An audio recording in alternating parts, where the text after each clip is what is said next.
Hello दोस्तों, आज मैं एज प्रॉब्लम से रिलेटेड एक नया क्वेश्चन लेकर आया हूँ और ये क्वेश्चन बहुत ही ज़्यादा इंपॉर्टेंट है। और अभी हाल ही में आरआरबी एनटीपीसी 10 जून 2025 के शिफ्ट 1 में इसको पूछा गया है। तो इस तरीके के क्वेश्चन को हम किस तरीके से सॉल्व कर सकते हैं, ये मैं अभी आपको इस वीडियो के थ्रू बताऊंगा। तो सबसे पहले हम क्वेश्चन पढ़ेंगे, फिर इसको सॉल्व करने की कोशिश करते हैं। अब से 3 वर्ष पहले पिता की आयु उसके पुत्र की आयु के दुगने से 30 वर्ष अधिक थी।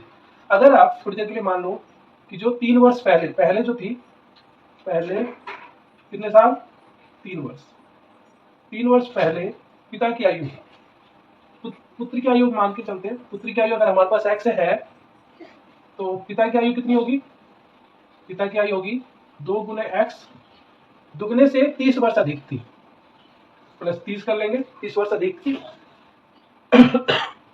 अब आगे क्या बोला गया है, अब से यानी आज से कितने वर्ष बाद उसकी आयु, उसकी मतलब पिता की आयु उसके पुत्र की आयु की दुगनी होगी।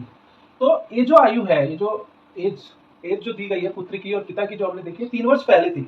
यानी अगर मैं अभी वर्तमान में बात करूं तो कितनी हो जाएगी, इसके लिए हमें 3 इसमें ऐड करना होगा।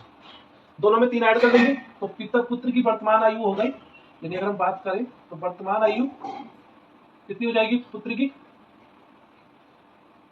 वर्तमान आयु की बात करें तो पुत्र की हो जाएगी, 3 वर्ष ऐड कर देंगे तो यानी आ जाएगी, पुत्र की हो जाएगी x प्लस 3, पिता की हो जाएगी 2x प्लस 33।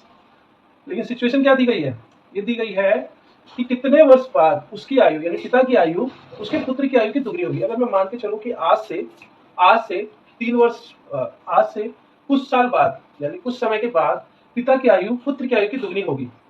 तो अगर मैं इसमें ऐड कर देता हूँ y वर्ष, यानी एक कोई वेरिएबल ऐड कर देता हूँ दोनों में, तो जो ये वाली जो आयु होगी यानी पिता की आयु जो होगी पुत्र की आयु की दुगनी होगी।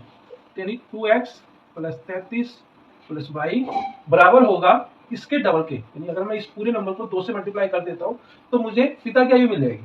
यानी अगर मैं 2 से मल्टीप्लाई करूंगा तो 2x प्लस 6,